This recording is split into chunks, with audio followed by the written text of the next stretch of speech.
नमस्कार दोस्तों, कैसे हैं आप लोग। उम्मीद करता हूँ बढ़िया होंगे। और मैं आपके सामने लेकर आया हूँ एक और नई भूत की कहानी, जिसका नाम है होटल का भूतिया कमरा। उम्मीद है आप लोगों को पसंद आएगी। और वीडियो शुरू करने से पहले मैं चाहूँगा कि आप ईयरफोन निकाल लें और कानों में लगा लें और कमरे की लाइट्स ऑफ कर दें। ठीक है, तो आइए कहानी पर आते हैं। यह कहानी एक होटल के भूतिया कमरे की। और इस कहानी को शुरू करने से पहले मैं चाहूँगा कि आप मेरी वीडियो को लाइक करें और कमेंट करें जल्दी से, और चैनल को सब्सक्राइब कर दो जल्दी से। आइए कहानी पर आते हैं। इस कहानी में राजू नाम का एक लड़का है जो कि सरकारी नौकरी करना चाहता है, पर उसके घर की स्थिति ठीक नहीं होने के कारण उसे पैसे कमाने के लिए काम की भी तलाश थी। इस कारण वो एक ऐसी नौकरी ढूंढता है जहाँ उसे रात में काम करना पड़े और दिन में उसकी पढ़ाई भी हो जाए। कुछ समय बाद राजू को एक होटल में सफाई करने का काम मिल गया। क्योंकि रात का काम करना था तो राजू वहाँ रात में काम करने लगा और दिन में वो अपनी पढ़ाई भी कर लेता। सब कुछ अच्छे से चल रहा था, पर एक रात राजू अपना काम ख़त्म करके आराम से बैठा था।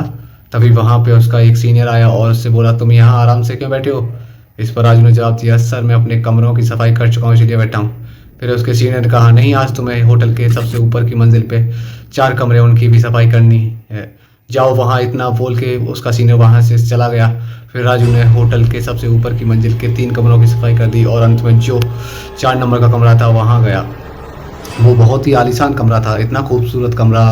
राजू देख के उसे देखता ही रह गया। अभी तक किसी ने राजू को इस कमरे की खूबसूरती के बारे में नहीं बताया था। राजू ने थोड़ा ध्यान दिया तो उसने पाया कि ये कमरा तो पहले से ही साफ है, मगर फिर भी उसे वहाँ सफाई तो करनी ही थी। इसीलिए वो वहाँ की चीज़ों को बड़े आराम से साफ करके उसके स्थान पर रखता जा रहा था। कुछ देर बाद राजू को ऐसा लगा जैसे उसके पीछे कोई खड़ा है। राजू ने पीछे मुड़ के देखा तो वहाँ कोई नहीं था। राजू ने सोचा ऐसे वो कोई रातों से काम कर रहा है और दिन में नहीं सो पाता, ऐसा इसीलिए हो रहा है, और वापस अपने काम में लग गया। तभी अचानक उसे ऐसा लगा कि कोई उसके सामने से दौड़ के भागा है। राजू को अब डर लगने लगा और वो थोड़ा देर के लिए सहम सा गया और कुछ देर इधर उधर देखने के बाद उसने फिर से अपना काम चालू किया ताकि वो जल्दी से अपना काम ख़त्म करके वहाँ से निकल जाए। और जब वो वापस काम करने में लगा तभी मानो उसके कंधे पे किसी ने हाथ रख दिया हो। राजू अब घबरा के चिल्लाते हुए उस कमरे से भागने लगा था। राजू का गला किसी ने जोर से पकड़ लिया और वो भाग नहीं पा रहा था। इतनी ही देर में राजू के सीनियर राजू की आवाज़ सुन के वहाँ पहुँच गए। उन्होंने राजू से पूछा, क्यों चिल्ला रहे थे। राजू गली में दबाव होने के कारण कुछ बोल नहीं पा रहा था। उसके सीनियर उसे कमरे से बाहर ले गए और उसे पानी पीने को दिया। तब राजू ने बताया, इस कमरे में कुछ अजीब सा महसूस हुआ, ऐसा कि जैसे कोई उसका गला दबा रहा हो। इतना सुनते ही उसका एक सीनियर उस पर चिल्ला हुआ, तुम्हें रात में इस कमरे में सफाई करने की किसने बोला। इस कमरे में कोई भी अकेले सफाई नहीं करता और इस कमरे की सफाई भी दिन के समय की जाती है। तब राजू ने कहा, मैं अपना काम खत्म करके बैठा था तभी एक सर आए और उन्होंने ही मुझे इस कमरे की सफाई करने को बोला था, इसीलिए मैं इस कमरे में आया।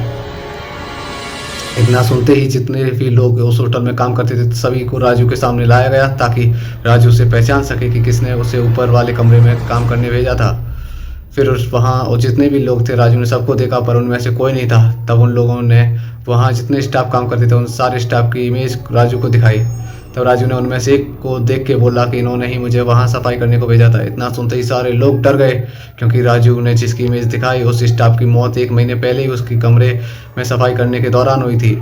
फिर राजू के सीनियर ने उस कमरे के बारे में राजू को बताया कि वह कमरा इस होटल का भूतिया कमरा है। करीब 1 साल पहले वहाँ पे पति पत्नी रुके थे और रात में पति ने ही अपनी पत्नी की हत्या कर दी।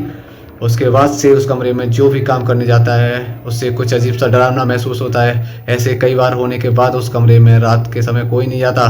और पिछले महीने जिस स्टाफ की मृत्यु हुई उस होटल के भूतिया कमरे में हुई, वो भी वहाँ रात के समय पता नहीं क्यों बिना किसी को बताए अकेले ही काम करने चला गया था। ये सब सुन के राजू फिर दोबारा कभी भी उस कमरे में अकेले काम करने नहीं गया। तो दोस्तों, ये थी होटल के भूतिया कमरे की कहानी। उम्मीद है आपको अच्छी लगी हो। अगर आपको अच्छी लगी हो तो हमारी वीडियो को लाइक करें, और अगर आपका कोई वीडियो को लेकर कोई सुझाव है तो कमेंट करें और वीडियो को शेयर करें और चैनल को सब्सक्राइब करें, जिससे कि आपको हमारी वीडियो की नोटिफिकेशन तुरंत मिल सके। तो हाजिर होंगे एक और नई कहानी के साथ। तब तक के लिए नमस्कार।